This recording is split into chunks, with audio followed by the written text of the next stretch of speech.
One of our first guests on London Real was a guy by the name of Mike Mokadas, and he was this Iranian guy who had left Iran when he was like 8 years old and made like a 6-month tour across Europe to escape to Sweden. And he was actually one of the founding partners of Sony Ericsson, one of the first smartphones. And he helped create airplane mode on your phone. So if you ever switch to airplane mode, that was something they did. But he had this concept called an immigrant mind. And his whole idea is that when you come to a country as an immigrant, you think about everything differently, and all three of us are immigrants in this country. You don't have a plan B.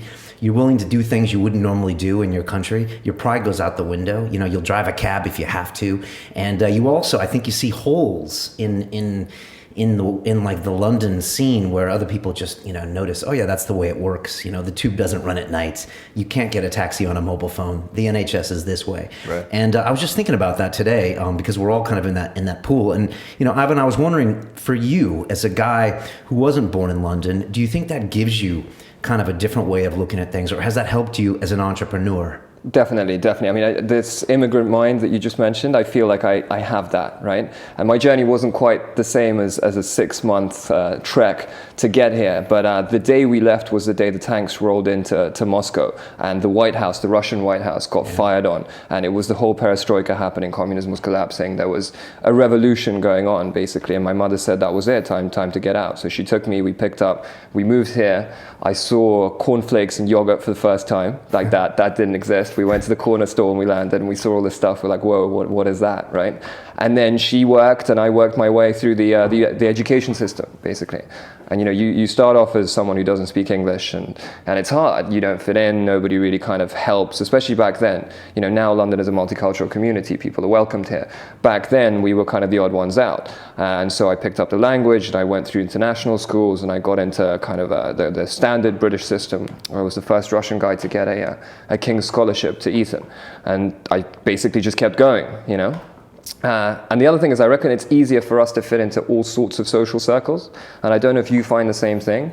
Anyone who's born here, they have their circle, right? They grow up around it. Their parents said it, or whatever it is. Whereas I don't feel like I really connect or relate to any one, but I feel like I fit into all of them. And I enjoy hanging around with all sorts of people. I enjoy meeting all sorts of people. I find it really easy to just get along with everyone. And some of my British friends aren't quite the same from that point of view. I find that I don't have that many British friends. I like them, but I find maybe it's because they have backup plans and they have, like you said, family, social groups. But when you come here, you don't know anyone. First of all, I think you're attracted to other immigrants. Like I look at my friend base and it's like South African, Canadian, all these different people. Mm-hmm. I think as an immigrant, you don't have that, again, that support system of going to school here for 30 years or whatever. So a lot of the British kids maybe have enough friends already to sort of say that, and they're just busy, right? You can only really have a handful of really good friends because it takes time to foster a good relationship, and some people just don't have the time. Yeah, there's one other aspect of that immigrant mind, which is weird because people think immigrant and you think, a lower skilled worker, that kind of thing. But when I got here as an immigrant, I worked in the city of London, and I had this idea, and I bet you do too, maybe even you, is that you look around and you're like, you know what, I think I can do this better than these people. I think I've got I will work harder. I will sleep on someone's sofa. I will do this. I can't go home, and I can't go back and be shamed. I got to make it here. And so I find that you almost take it to another level. It's almost like a weird superiority complex. I don't know if you ever thought that. It was more that I didn't want to fail, right? So I got here and I remember the first couple of exams and everything, I was coming like bottom of everything because I couldn't understand. You'd go and study like chemistry, but without knowing the technical terms in English, you'd have no chance, right? And I didn't want to be at the bottom. And so I just had to work extra hard to get to the top. And that happened in education, and that's basically happening now in everything that I'm doing. So it definitely gives you a lot more energy, a lot more sort of stimulus to just get on with it and succeed. I'm sure you've heard every Russian stereotype joke in the book. Hit me with one. I hope you have one ready. I'm ready to come prepared. I know all the American ones. So, they don't even faze me anymore. Yeah. In a weird way, I almost play up on my Yankness. As a Yank, I can get away with so much.